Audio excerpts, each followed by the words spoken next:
IPRIT, Immigration, parcours de l'égalité en Italie, projet financé par le ministère de l'Intérieur.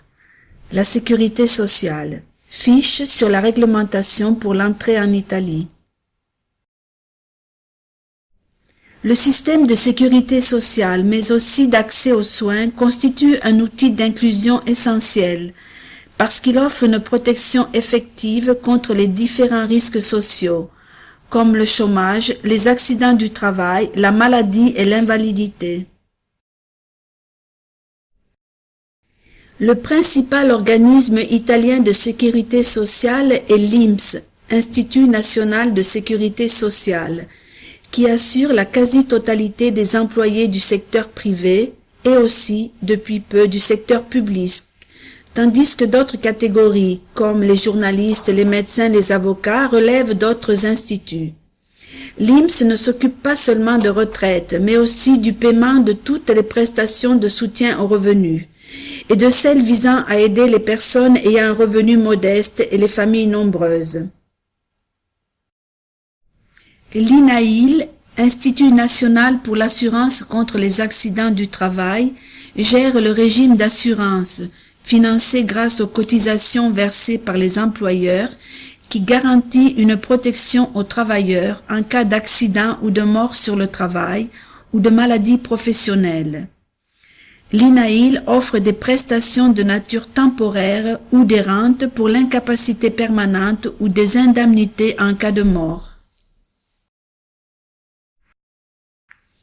Concernant le système de retraite, les pensions peuvent être de plusieurs types.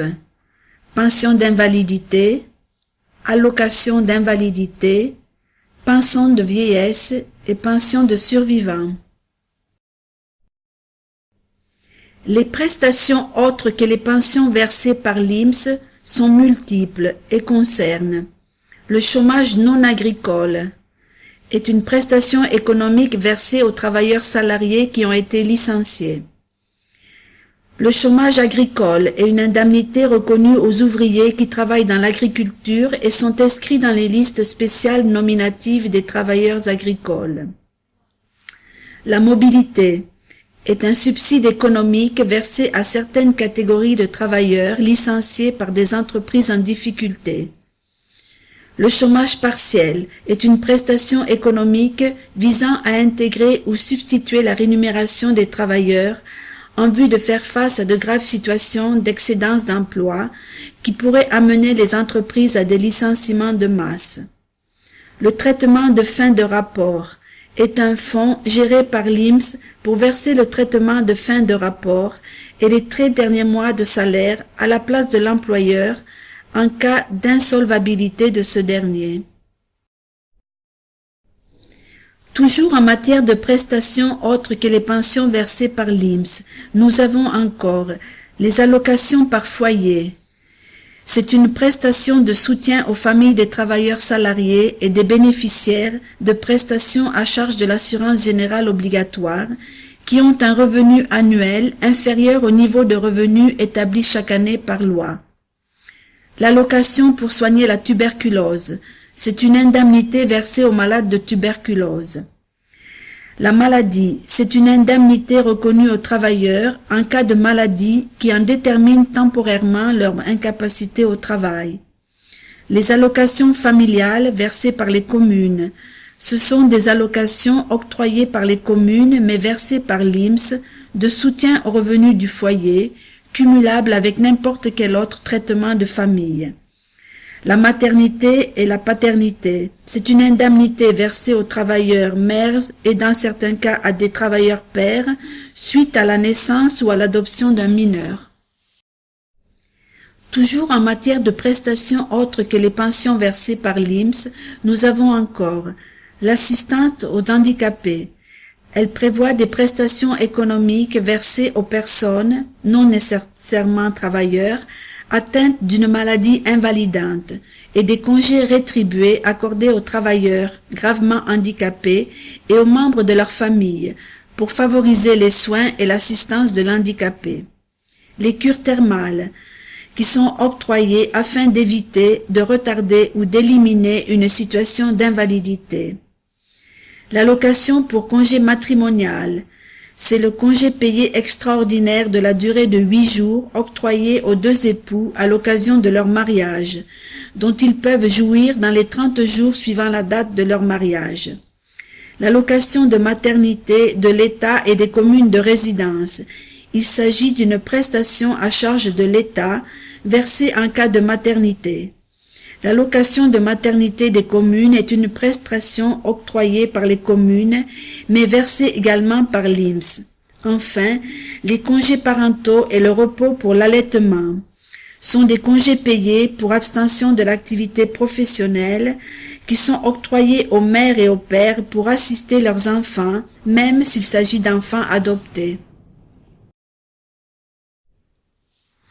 Enfin, toujours en matière de prestations autres que les pensions versées par l'INPS, l'INAIL verse des prestations aux travailleurs assurés qui sont victimes d'un accident ou contractent une maladie suite à leur activité professionnelle. Les prestations de l'assurance contre les accidents du travail sont une indemnisation pour invalidité temporaire absolue. Il s'agit d'une indemnisation journalière qui est versée dans les cas d'invalidité absolue qui comporte l'abstention du travail pour plus de 3 jours. Une indemnisation pour incapacité permanente. Dans les cas d'incapacité permanente, l'indemnisation se fait sous forme d'une indemnisation sous forme de capital ou indemnisation en rente. La première loi organique sur l'immigration approuvée en Italie en 1998 a institué une égalisation parfaite entre Italiens et immigrés dans les secteurs de la prévoyance et de l'assistance sociale, concernant les périodes d'abstention pour maternité, le service militaire, les accidents du travail, la maladie et le chômage partiel. Concernant le régime italien de sécurité sociale et les immigrés, le travailleur étranger qui exerce son activité professionnelle en Italie est assujetti à la législation italienne en matière de sécurité sociale, sur la base du principe de la territorialité et de l'assurance obligatoire. Les travailleurs immigrés séjournant en Italie, titulaires d'un contrat de travail à durée indéterminée ou déterminée, sont sujets au même régime de sécurité sociale qui protège les travailleurs italiens et ils ont droit au même traitement. Les travailleurs saisonniers ne bénéficient par contre que de certaines formes d'assurance comme les pensions, les accidents du travail, maladies et maternité. L'Italie, qui jusqu'aux années 70 a été un pays d'émigration, a signé de nombreuses conventions bilatérales en matière de sécurité sociale, sur la base desquelles les États contractants s'engageaient à appliquer sur leurs territoires respectifs un régime de sécurité sociale susceptible de protéger de manière non discriminatoire les ressortissants migrants de l'autre État contractant.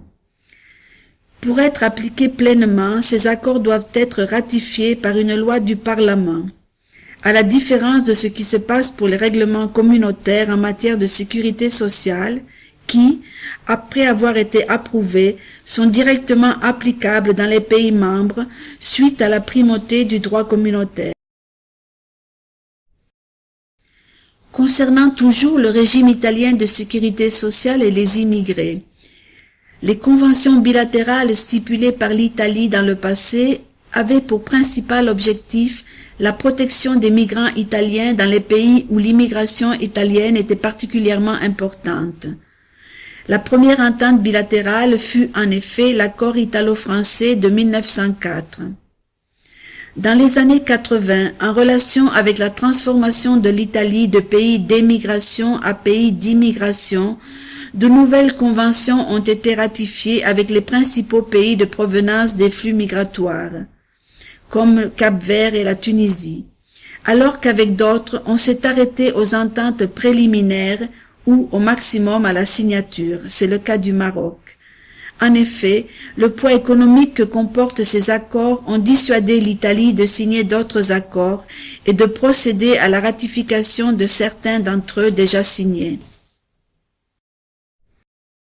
Enfin, concernant toujours le régime italien de sécurité sociale et les immigrés, Les conventions bilatérales ne protègent en général que les ressortissants des États contractants.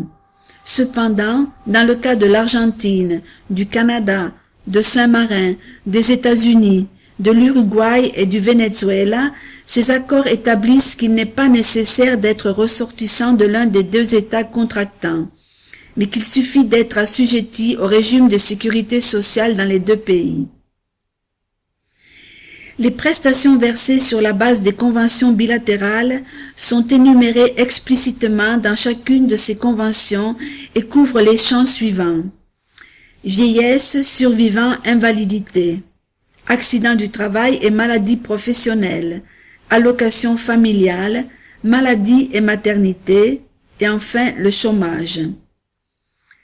La totalisation des périodes d'assurance permet d'additionner les différentes périodes de cotisation créditées dans les États signataires de la Convention pour remplir les conditions minimales donnant droit aux prestations sociales et de sécurité sociale prévues par les droits nationaux. Les patronati en Italie. Les patronati ont été institués tout de suite après la guerre par le décret législatif numéro 804 de 1947. Ils ont été réformés en 2001 par la loi numéro 152. Grâce à leurs activités, ils garantissent une assistance gratuite. Les patronati sont des organismes promus par des syndicats et des associations de travailleurs indépendants. Ils sont au service de toutes les personnes et offrent leur assistance pour les démarches en matière de prestations sociales et de sécurité sociale, accidents du travail et maladies professionnelles. Leur intervention est gratuite. Quelques chiffres concernant la structure et les activités des patronati. 29 sont les patronati reconnus en Italie. 21 838 sont le nombre de leurs bureaux et de leurs adresses dans de petites et grandes communes. 11 936 sont leurs opérateurs. 15 000 sont leurs collaborateurs bénévoles. Pour l'assistance médicale et juridique, ils disposent en outre de 3 932 avocats et de 3 000 médecins conventionnés. Les patronati interviennent aussi dans le secteur des migrations. Pour la défense des émigrés italiens à l'étranger, les patronati sont présents dans les différents continents et comptent 1084 opérateurs et 690 bureaux. Ils offrent leur assistance pour toutes les démarches en matière de prestations et de sécurité sociale et servent de support aux autorités diplomatiques et consulaires italiennes.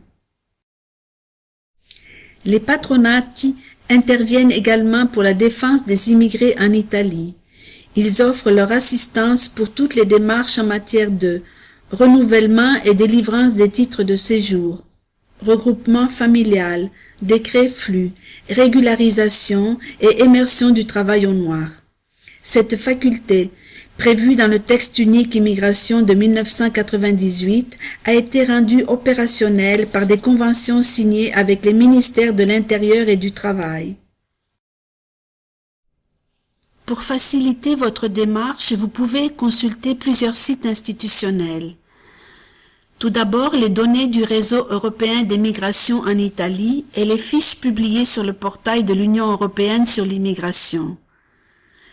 Les sites du ministère italien de l'Intérieur et du ministère du Travail et des Politiques sociales, ainsi que ceux des représentations italiennes à l'étranger dans votre pays d'origine.